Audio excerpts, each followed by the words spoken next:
Welcome back to the fastest 30 minutes in all of sports. It's your boy G. Bush, rocking and rolling right here on the UCSS network.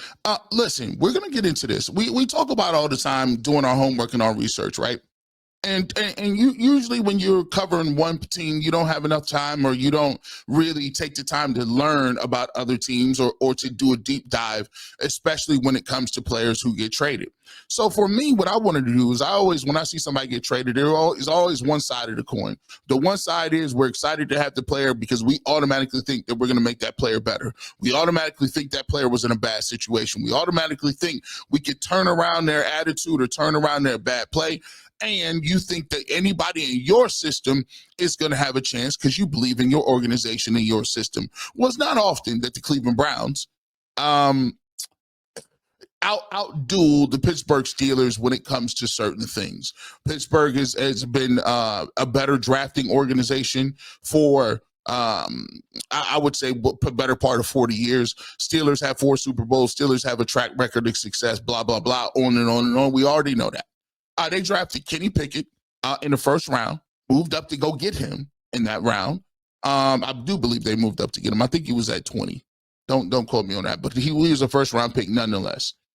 And he flamed out very quickly in Pittsburgh. Pittsburgh usually does not really get rid of people quickly. They really don't swing and miss on first round picks. This one was a miss. They traded him to the Philadelphia Eagles. I wanted to do a little bit of digging here because to me, I'm looking at all these guys. We know what Joe Flacco is. We saw his document. He's been here. We've done a lot of homework on Shedeur Sanders. That's well documented. What the fall, all this stuff, the knocks against him, and Dillion Gabriel is in for an uphill battle because of the fact that he has a smaller frame. And he has an uphill battle being a guy that needs to be very accurate and overcome some of those limitations. But Kenny Pickett kind of flies under the radar. It all started when it got him, and most people said, "Oh, this is a backup at best. This is kind of, ain't nobody worried about this, or this might be trade bait." But there's a lot of people who have started the momentum for, hey, Kenny Pickett is a viable thing here. Hey, Kenny Pickett is a viable guy. Hey, Kenny Pickett could possibly be the quarterback. So when you go back, and I wanted to go back and look and do my research and say, okay, why did Kenny Pickett flame out in Pittsburgh, and what can we learn, or what can we glean from that just to take that into training camp to look for? All right, so let's take a look at this. Let's make sure I got this. This was an article I looked up on Steelers.com, and it talks about some of the things that led up to him being released. It goes on to say Pickett was given a long run as the team's starting quarterback, playing 25 games before an ankle injury ended his 2023 season and ultimately his Steelers career. After Pickett was injured, the Steelers first tried Mitch Trubisky, which was an abject failure. Before Mike Tomlin went to Mason Rudolph in a last-ditch effort to save the team's season. It worked, with Rudolph playing well enough to lead the Steelers to consecutive wins, but not without any drama. Pickett was nearing his return by the time Tomlin made the decision and wasn't ruled out before Rudolph's first start until the Friday before the Steelers hosted the Cincinnati Bengals on December 23rd. The following week, Pickett was cleared very late in the week.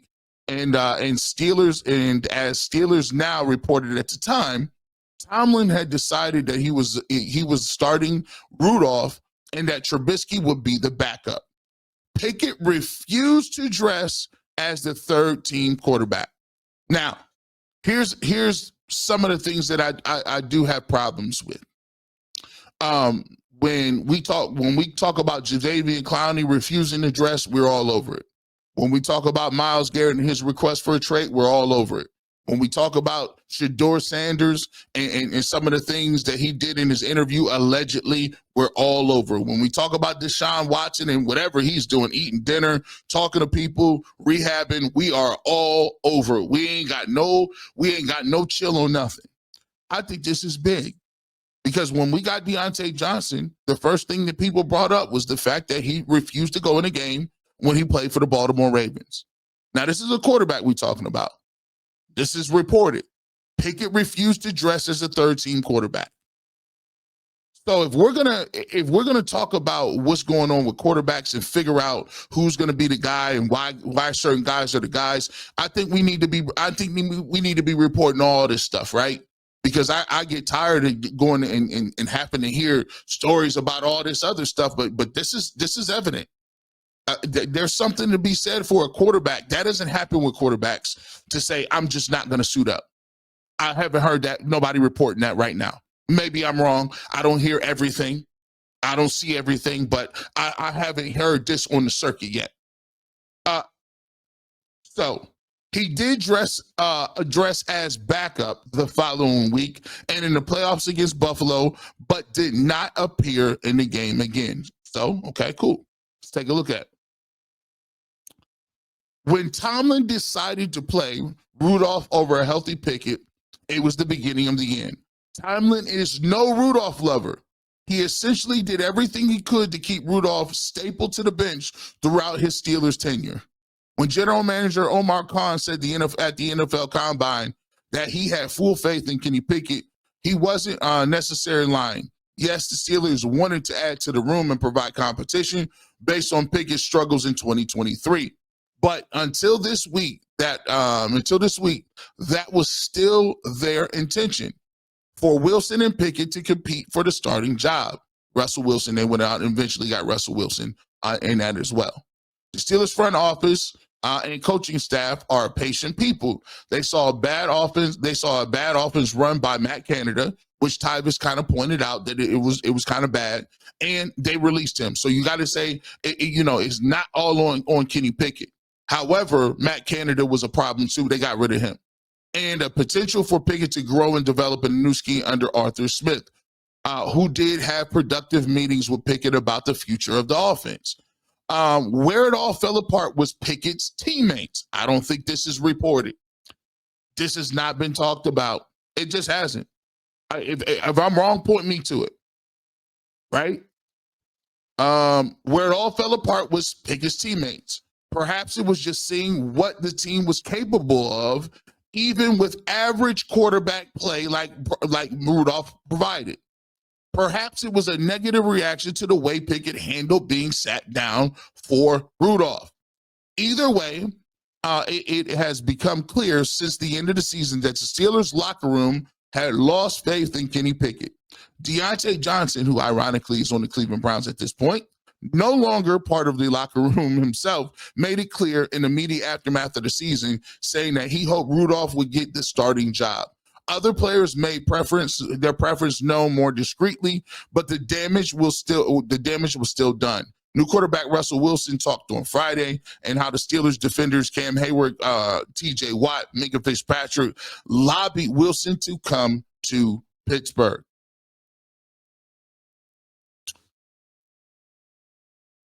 That's as clear a sign as possible that the team itself did not want Pickett to be the starter. Now the Steelers, as an organization, aren't going to let opinions of the locker room dictate trading away a former first-round pick for peanuts, but the sentiment of his teammates likely factored in Pickett's preference to be traded after Wilson was signed. Even the veterans struggle very plausibly, by the way. There would be no pounding the table for Pickett from his teammates. He wasn't going to get the opportunity that Rudolph did to rally the team around him. Wilson is only playing under a one-year contract, but it's hard to envision Pickett regaining the mantle of a starting quarterback in the future without support of his teammates.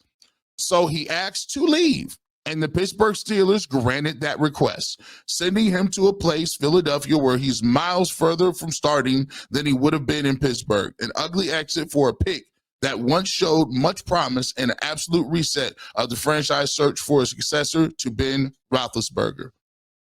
So as we go on to talk about that, and we go on to see, again, as we talk about these things and we talk about the quarterback battle, I believe that that's part of the narrative that we have not saw. I believe this is part of the stuff that when we talk about Kenny Pickett, no one in the Cleveland market is saying that, well, listen, he's a backup now because he lost his locker room. He's a backup now because people thought that he handled it poorly, that he told people that he was not going to dress as the third backup. People handle it. It just is what it is. So when people are mentioning how many times people get passed over and he's just a 5th-round pick and all this good stuff, add that to the narrative. Add that to the counter argument. And I'm not even saying it's a counter argument for anything. I've always said, listen, if you ball out, you ball out. If Kenny Pickett comes in and outthrows the rest of them, he has an opportunity to play. But I think one thing that we need to talk about is narrative versus the tape.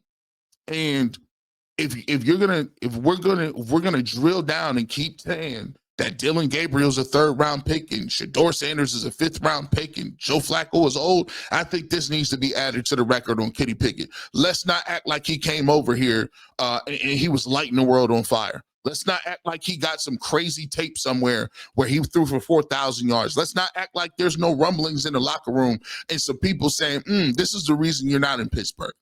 I think we should be reporting on that too, if we're going to be reporting. I would just prefer to talk about the field. I would just prefer to say, he's balling today. Who cares where the Browns took him? He's balling right now. Who cares where he came from? But we got to be honest, right? If we're going to play the game, let's play the game all the way. 50-50 right down the middle.